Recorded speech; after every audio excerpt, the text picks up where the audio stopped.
राम राम शेतकरी मित्रांनो, स्वागत आहे आपल्या सर्वांचे पुन्हा एकदा आपल्या सर्वांच्या आवडतीच्या कृषी मित्र विशाल या यूट्यूब चॅनलवरती।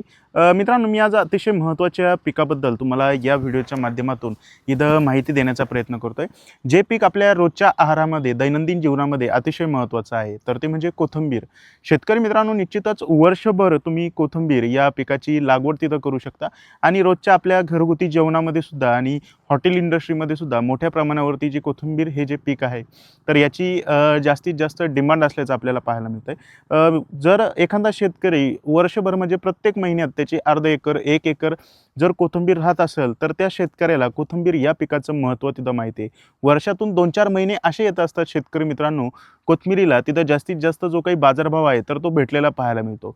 सध्याच्या काळामध्ये तुम्ही जी माझ्या व्हिडिओमध्ये हातामध्ये जी गड्डी पाहतात तर या साईजच्या गड्डीला आपल्याला 12-13 रुपये बाजारभाव आहे आणि निश्चितच आपल्या शेतकरी मित्राचा कदाचित तिथं पैसा हा होऊ शकतो।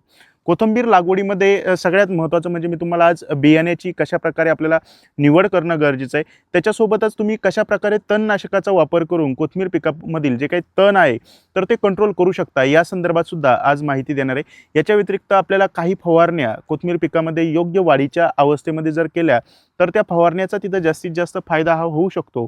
या संदर्भात सुद्धा आज मी तुम्हाला महत्त्वाची माहिती देणार आहे। सगळ्यात महत्त्वाचा मुद्दा येतो की कोथिंबीर या पिकाला बाजारभाव केव्हा राहू शकतो। मित्रांनो, बाजारभावाचा जर विचार केला एकतर म्हणजे ज्यावेळेस सगळ्यात जास्त पाणी पडतं, जास्त पाऊस पडतो तर अशा टायमाला मोठ्या प्रमाणावरती कोथिंबीर या पिकाची तिथं नासाडी झालेली आपल्याला पाहायला मिळते। कदाचित जास्त पावसाच्या काळामध्ये कोथिंबीर पिकाला जो चांगला बाजारभाव भेटतो किंवा शेतकरी मित्रांनो दुसरा जो कोथिंबीरीला चांगला बाजारभाव भेटण्याचा कालावधी असतो ज्यावेळेस कुठल्याही शेतकऱ्याकडे पाणी व्यवस्थापन नसतं, म्हणजे उन्हाळ्याच्या काळामध्ये बऱ्यापैकी जून, जुलै, ऑगस्ट आणि त्याच्यासोबतच मार्च, एप्रिल, मे या 3 महिन्याच्या टप्प्यामध्ये कदाचित कोथिंबीर या पिकाला जास्तीचा जो काही बाजारभाव आहे तर तो भेटत असतो। एप्रिल मे महिन्यामध्ये भरपूर सारे शेतकरी भाजीपालावर्गीय पिकांकडे वळत नाही, कारण पाणी व्यवस्थापन तिथं शेतकऱ्यांकडे नसतं। अशा टायमाला भरपूर सारे शेतकरी ज्यांच्याकडे थोडंफार पाणी आहे 5 गुंठे 10 गुंठे अशा प्रकारे जी काही कोथिंबीर या पिकाची लागवड करत असतात। दुसरा महत्त्वाचा प्रश्न म्हणजे योग्य बियाण्याची निवड आपल्याला कशा प्रकारे करायची। शेतकरी मित्रांनो, निश्चितच पारंपरिक पद्धतीनं जे काही गावठी सेगमेंट मधल्या गावरान कोथिंबीर आपण ज्याला म्हणतो, सुट्ट्या पोत्यातून आपण विकत आणतो तर ती सुद्धा सेगमेंट चालते, परंतु जे गावठी सेगमेंट आहे ज्याच्यामध्ये आंध्रा गोल्ड आहे किंवा इतर भरपूर साऱ्या व्हरायट्या कदाचित आलेल्या आपल्याला पाहायला मिळतात, परंतु याच्यावरती जे काही बुरशीजन्य रोग असतात तर त्यांचा जास्तीत जास्त प्रादुर्भाव होत असतो आणि एकंदरीत आपलं जे काही म्हणावं तेवढं कोथिंबीरीचं उत्पादन आहे तर ते निघत नसतं।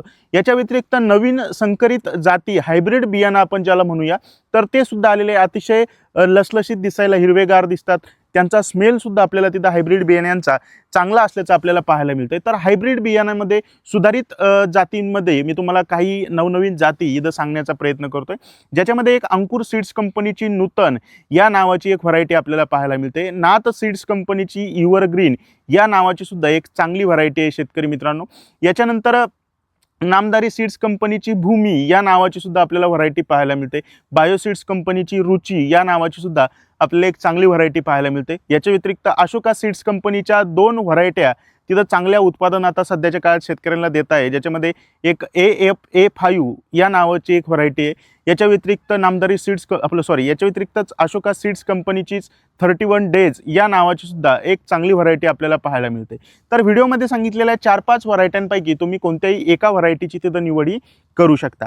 आता याच्यानंतर पेरणी करण्यापूर्वी आपल्याला प्रति एकरासाठी बऱ्यापैकी 10 ते 12 किलो जे काही कोथिंबीरीचं बियाणं आहे तर ते 1 एकर क्षेत्रासाठी तिथं लागत असतं। जर तुम्ही पेरणी करणार असाल तर 10 ते 12 किलो बियाणं लागतं। जर तुम्ही हाताने फुकणार असाल तर 15 ते 16 किलोच्या आसपास आपल्याला 1 एकर क्षेत्रासाठी जे काही बियाणं आहे तर ते लागत असतं। मित्रांनो, पेरणी करण्यापूर्वी आपल्याला बियाण्याला गरम पाण्यामध्ये तिथं थोडंफार जे कोमट पाणी असतं तर अशा कोमट पाण्यामध्ये आपलं जे काही कोथिंबीरीचं बियाणं असतं तर ते रात्रभर भिजू द्यायचं आहे। अशा प्रकारे जर तुम्ही त्याची बियाण्याची प्रक्रिया जर केली तर आपल्याला तिथं जास्तीत जास्त फायदा आपल्या कोथिंबीरीची जी उगवण क्षमता आहे तर ती सुधारण्यासाठी झालेला आपल्याला पाहायला मिळतो। सरासरी 8-10 दिवसाचा 12 दिवसापर्यंतचा कोथिंबीर उगण्यासाठी जो काळ जातो तर तो तिथं कमी होऊन 5 ते 6 दिवसापर्यंत आलेला आपल्याला पाहायला मिळतो। तर याच्यासाठी आपल्याला काय व्यवस्थापन करायचं आहे मित्रांनो, तर आपल्याला कोथिंबीरीचं बियाणं पेरणी करण्यापूर्वी कोमट पाण्यामध्ये 12 तास तिथं भिजू द्यायचं आहे। यानी आपल्या कोथिंबीरीची जी काही उगवण क्षमता आहे तर ती चांगली झालेली आपल्याला पाहायला मिळू शकते। याच्या व्यतिरिक्त ही झालं पेरणी करण्याची पद्धत। बियाण्याबद्दल तुम्हाला माहिती दिली. आता खत व्यवस्थापनाबद्दल माहिती देतो. मित्रांनो, कोथिंबीर हे पीक अतिशय कमी कालावधीचं पीक आहे. जास्तीत जास्त 30 ते 40 दिवसाच्या दरम्यान आपल्याला पूर्णपणे कोथिंबीर हे जे पीक आहे तर ते बाजारामध्ये नेऊन विक्री करावी लागते. तर जे काही खत व्यवस्थापन असतं, आपण ज्यावेळेस पेरणी करतो तर पेरणी करतानाच आपल्याला खत व्यवस्थापनाचा तिथं वापर करणं गरजेचं आहे. खत व्यवस्थापन करताना एकतर तुम्ही 12-32-16 या खताचा वापर करू शकता 75 किलो प्रति एकरासाठी, किंवा शेतकरी मित्रांनो DAP या खताचा वापर करू शकता 50 किलो, म्हणजेच 1 बॅग प्रति एकरासाठी. DAP मध्ये पोटॅश या अन्नद्रव्याची मात्रा नसते, तर आपल्याला सेपरेट 25 ते 30 किलो जो काही MOP पोटॅश आहे तर त्याचा तिथं वापर करणं गरजेचं आहे. 2 खतापैकी किंवा जे 15-15-15 या नावाचं खत आलेलं आहे तर त्याचा सुद्धा वापर करू शकता 2 बॅगा प्रति एकरासाठी. अशा प्रकारे खत व्यवस्थापन करून घ्या. पेरणी करून झाल्यानंतर शेतकरी मित्रांनो 5 ते 6 दिवसाच्या आतमध्ये आपल्याला जे काही तण नियंत्रण करणं गरजेचं आहे. कोथिंबीर या पिकामध्ये गवत उगून आल्यानंतर लेबल क्लेम असलेलं कोणतंही तणनाशक नाही. त्याच्यामुळं तुम्हाला प्री इमर्जन्समध्येच काही तणनाशकाचा वापर करायचा आहे. 5 ते 6 दिवसाच्या आसपास ज्यावेळेस तुम्ही पहिलं पाणी देता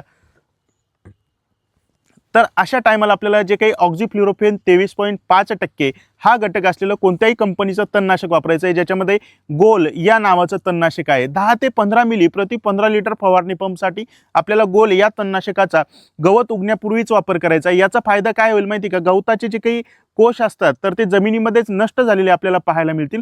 भविष्यामध्ये जास्तीत जास्त जे काही तणांचा आपल्या कोथिंबीर या पिकामध्ये प्रादुर्भाव होणार नाही. हे झालं तण नियंत्रणाचं. याच्यानंतर 20-25 दिवसाच्या आसपास किंवा 15-20 दिवसाच्या आसपास एखादी चांगली फवारणी आपल्याला घेणं गरजेचं आहे, कारण थोड्याफार प्रमाणात जो काही करपा किंवा बुरशीजन्य रोगाचा प्रादुर्भाव होऊ शकतो. बऱ्यापैकी 20-25 दिवसाच्या आसपास एक फवारणी कंपल्सरी घ्या शेतकरी मित्रांनो, ज्याच्यामध्ये एखादं चांगलं बुरशीनाशक वापरा, ज्याच्यामध्ये रेडोमिल गोल्ड आहे, ॲमिस्टार टॉप आहे, साप पावडर आहे, कस्टोडिया आहे, किंवा इतर तुमचं जे चांगलं बुरशीनाशक तुम्हाला वाटतं तर त्याचा आवर्जून वापर करा. रस शोषण करणाऱ्या किडीचा थोड्याफार प्रमाणात जर प्रादुर्भाव असेल तर एखादं साधं कीटकनाशक वापरा. फारशी अशी फवारणी करण्याची आपल्याला कोथिंबीर या पिकामध्ये गरज पडत नाही. अशा प्रकारे जर तुम्ही प्रॉपर व्यवस्थापन केलं तर निश्चितच तुमच्या कोथिंबीर पिकाचे प्रति एकरातून जास्तीत जास्त जे काही पैसा आहे तर तो होऊ शकतो. सरासरी भरपूर सारे शेतकरी 1 एकरातून 1 ते 1.5 लाखापर्यंत जे काही प्रॉफिट आहे तर तो मिळवत असतात, परंतु बाजारभावावरती ह्या सगळ्या गोष्टी अवलंबून आहेत.